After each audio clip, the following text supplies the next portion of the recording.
Didier Deschamps a vu son contrat avec l'équipe de France être reconduit juste après le mondial au Qatar. Mais Noël Le Graët n'étant plus là, le sélectionneur des Bleus a perdu son avocat numéro 1.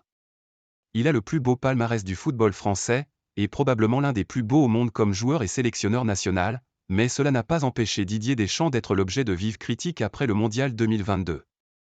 Même si la France avait atteint la finale contre l'Argentine, et frôlé le titre, certains journalistes et consultants n'ont pas hésité à s'en prendre à Dédé, estimant qu'il était temps pour lui de céder sa place à Zinedine Zidane.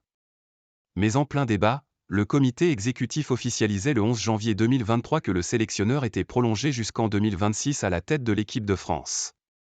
Une annonce ensuite confirmée malgré le départ de la présidence de la FFF de Noël Le Graët dans les conditions que l'on connaît. Mais à en croire l'équipe, rien ne dit que si les Bleus se fracassent lors du prochain Euro en Allemagne, l'avenir de Didier Deschamps ne sera pas remis en question.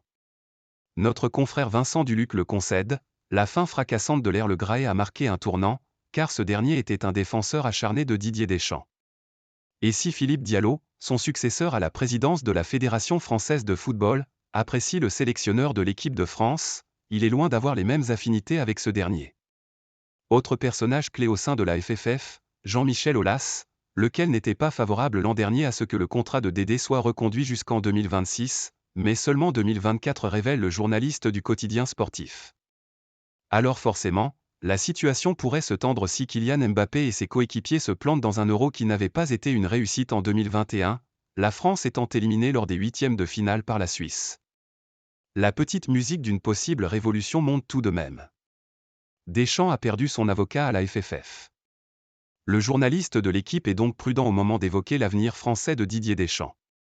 Avec Le Graët, il formait un duo, et au moment de décider de sa reconduction jusqu'en 2026, début 2023, le Breton était passé au-dessus du COMEX. Ce décor a changé. Si l'Euro se passait très mal, cet été, il est probable que Diallo et les autres dirigeants majeurs de la FFF le protégeraient moins naturellement des flèches. Noël Le Graët prenait des coups pour lui, comme sur l'affaire Benzema, ou alors en s'exprimant maladroitement sur la menace Zidane. Le COMEX ne serait pas forcément unanime, et Jean-Michel Aulas, par exemple, qui avait largement participé à écarter Corinne Diacre, l'an dernier, aurait préféré que le contrat du sélectionneur des champions du monde 2018 soit seulement reconduit jusqu'en 2024, fait remarquer Vincent Duluc. Probablement pas de quoi inquiéter Didier Deschamps qui sait qu'il a une très bonne image auprès du grand public et bénéficie d'une formidable popularité en France.